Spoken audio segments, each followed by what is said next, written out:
21 अक्टूबर 2021 TikTok star Ali अबुलाल ने अपनी मां वारा को कॉल करके कहा कि मां मैंने उसको मार दिया है।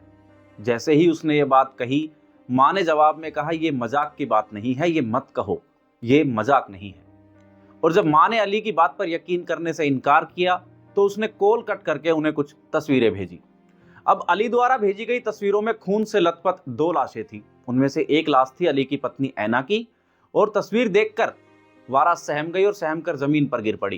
घबराहट में उन्होंने सभी तस्वीरें तुरंत डिलीट कर दी और बेटे की बात सुनकर उन्हें सबसे पहले अपनी 5 साल की पोती की फिक्र हुई और वो उसे लेने के लिए तुरंत स्कूल के लिए निकल गई। फिर कुछ देर बाद अली ने 911 पर कॉल करके मदद मांगी। कॉल करके उसने कहा मेरी वाइफ का खून में लथपथ पड़ी हुई है, उसके साथ एक और लड़का है। जब मैं घर आया तो वो मरे हुए मिले थे। चंद देर में ही मेडिकल टीम और पुलिस दरवाजा तोड़कर अपार्टमेंट में दाखिल हुई तो घर पूरी तरीके से बेतरतीब था और वहां वाकई दो लाशें पड़ी थी, लेकिन अली वहां नहीं था। नमस्कार, मेरा नाम है कृष्णा अवतार दत्त और आप देख रहे हैं दैनिक रेडियो पर क्राइम रिपोर्ट्स। दरअसल अली का जन्म 1992 में स्टेटन आइलैंड में हुआ था। महज 17 साल की उम्र में उसने एयरफोर्स ज्वाइन कर लिया था और कुछ समय बाद उसकी पोस्टिंग ओकिनावा जापान में हो गई थी। यहीं उसकी मुलाकात एना मैरी से हुई थी। समय बिताते हुए दोनों एक दूसरे के रिलेशनशिप में आ गए थे। अब साल 2014 में अली ने अचानक एयरफोर्स की नौकरी छोड़ दी और वर्जीनिया चला गया। वहीं दूसरी तरफ एना की नौकरी भी छूट गई और वो फिलीपींस अपने घर लौट गई। वैसे रिपोर्ट्स की माने तो एक दिन एयरफोर्स में काम करते हुए ऑन ड्यूटी पे अली ने एना पर हाथ उठाया था, जिसके चलते दोनों को नौकरी से निकाल दिया गया था। अब इस इंसिडेंट के बाद दोनों अलग हो गए थे। कुछ दिनों बाद जब अली को पता चला कि एना प्रेग्नेंट है तो उसने एना को वर्जीनिया बुलाकर शादी कर ली और 2015 में एना ने एक बेटी अमीरा को जन्म दिया था। अब नौकरी ना होने पर अली ने 2019 में सोशल मीडिया पर कंटेंट पोस्ट करना शुरू किया।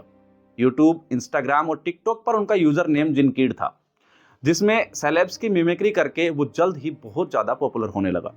और फिर कुछ समय बाद उसने पत्नी ऐना को भी अपनी वीडियोस में दिखाना शुरू कर दिया। जब फैंस उसकी निजी जिंदगी में ज्यादा दिलचस्पी लेने लगे तो वो अपनी शादीशुदा जिंदगी और रोजमर्रा के मुद्दों पर वीडियोस बनाने लग गया, जिससे वाकई उसको फायदा भी मिला। अब साल 2021 में दोनों सैन डियागो शिफ्ट हो गए और ऐना ने भी सोशल मीडिया पर कंटेंट बनाना शुरू कर दिया। जैसे जैसे ऐना की पॉपुलैरिटी बढ़ी वैसे वैसे उनकी शादीशुदा जिंदगी में झगड़े भी बढ़ने लग गए थे। अब इन झगड़ों के गवाह ऐना और अली के फैंस भी थे। अक्सर अली लाइव में पत्नी के साथ झगड़ते हुए और भद्दी गालियां देते हुए नजर आता था। ऐना के करीबियों के अनुसार अली उनकी पॉपुलैरिटी से जलन महसूस करने लगा था और शकी हो गया था। नतीजतन झगड़े इतने बढ़ने लगे कि अली उनके साथ मारपीट करने लगा। लाइव स्ट्रीमिंग के दौरान अली ऐना पर चीटिंग के आरोप लगाता था। अली को शक था कि ऐना उसे धोखा दे रही है। ऐना पर झगड़े के बाद अली हमेशा तलाक की बात करने लगे थे। हालांकि हर बार वो उनसे माफी मांगकर अपनी चीजों को सुधार लेता था। जब कई बार माफ करने के बाद भी अली का बर्ताव ठीक नहीं हुआ तो ऐना ने दोस्तों से घरेलू हिंसा की शिकायत की, लेकिन घरेलू मामला समझते हुए उसके दोस्तों ने उसकी बात को नजरअंदाज करना शुरू कर दिया था।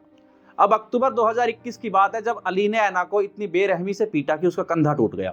इस हादसे के बाद ऐना ने तलाक लेने का फैसला कर लिया और वहीं अक्टूबर 2021 में ही अली अपने सैन डियागो बिल्डिंग की 35वीं मंजिल का अपार्टमेंट छोड़कर और मिडबे होटल में जाकर रहना शुरू कर देता है, जबकि ऐना और उनकी बेटी अमीरा अपार्टमेंट में ही रहते हैं। 21 अक्टूबर को इसी अपार्टमेंट में ऐना और उनके दोस्त की लाश भी मिली थी। ये वही अपार्टमेंट है जिसमें पहले अली और ऐना एक साथ रहा करते थे। अब अली द्वारा 911 को किए गए कॉल की मदद से पुलिस अपार्टमेंट में पहुंची थी। इसके कुछ ही घंटों बाद अली को उनकी बेटी अमीरा की स्कूल के रास्ते से गिरफ्तार कर लिया गया। गिरफ्तारी से ठीक पहले 5 साल की बेटी से अली ने कहा था कि मैंने मम्मी को चोट पहुंचाई है। अब गिरफ्तारी के तुरंत बाद अली ने यह कबूल कर लिया कि पत्नी ऐना और उनके दोस्त रेबन बर्न की हत्या उसने खुद की है। उसने अपने इकबाले जुर्म में भी ये बात कही कि वो ऐना से रिश्ते सुधारना चाहता था, लेकिन उसे शक था कि वो उसे धोखा दे रही है।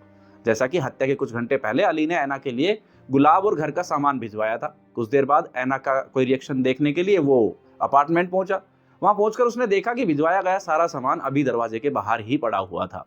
फिर ये देखकर उसने डुप्लीकेट चाबियों की मदद से घर का दरवाजा खोला और अंदर दाखिल हुआ। अंदर जाकर देखा तो गुलाब पूरी तरीके से टूटे हुए पड़े हुए थे।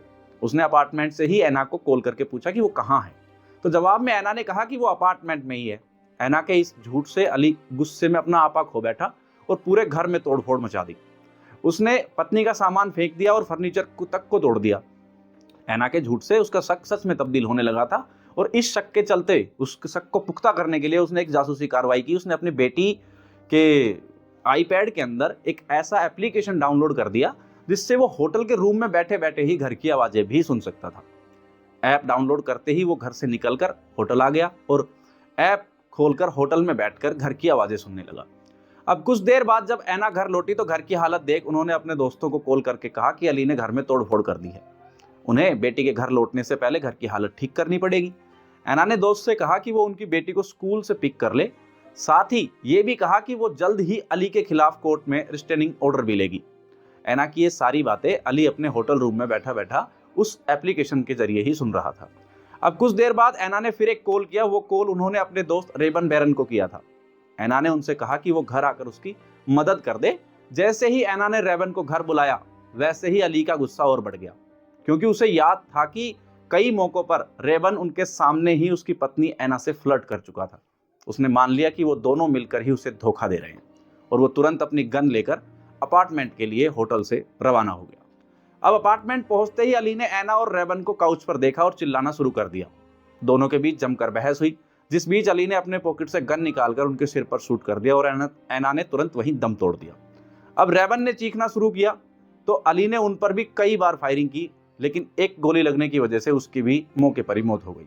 अब सुनवाई के दौरान उसने अपने बचाव में कहा कि उसने पत्नी और उसके दोस्त को शूट करने के तुरंत बाद 911 को कॉल किया था, क्योंकि वो उसे बचाना चाहता था। जबकि पुलिस जांच के अनुसार अली ने कत्ल के तुरंत बाद अपनी मां को कॉल करके हत्या की जानकारी दी थी और लाशों की तस्वीर भी भेजी थी।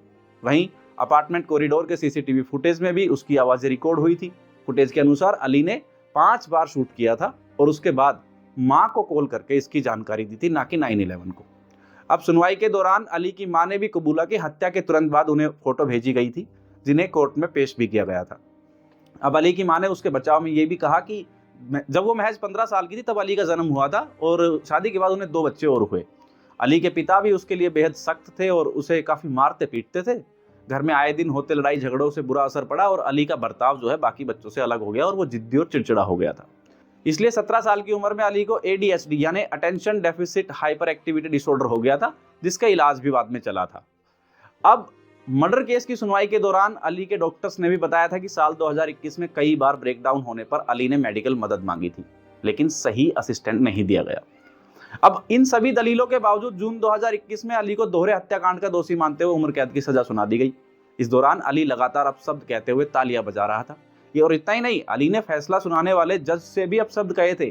फैसले में जज ने यह भी कहा था कि उनके मामले में पैरोल की कोई गुंजाइश नहीं रहेगी। अब हाल ही में फरवरी 2025 में अली ने उम्र कैद की सजा में थोड़ी रियायत की मांग रखी है। तो अली की जिंदगी और इस दोहरे हत्याकांड पर साल 2024 में एक डॉक्यूमेंट्री टिकटॉक मर्डर रिलीज हुई थी। इस डॉक्यूमेंट्री में वो फुटेज भी शामिल किए गए हैं जिसमें अली लाइव स्ट्रीमिंग के दौरान ऐना को भद्दी गालियां और मारता पीटता नजर आता है। तो ये थी आज की कहानी, जिसमें शक के चलते अली ने अपनी पत्नी और उसके दोस्त का मर्डर कर दिया और अपनी 5 साल की बच्ची तक के बारे में नहीं सोचा। तो ये थी आज की वीडियो। अगर आपको वीडियो पसंद आई हो तो वीडियो को लाइक करें, शेयर करें, कमेंट करें और हाँ, चैनल को सब्सक्राइब करना ना भूलें। मिलते हैं अगली वीडियो में एक नई क्राइम स्टोरी के साथ। तब तक के लिए नमस्कार, धन्यवाद।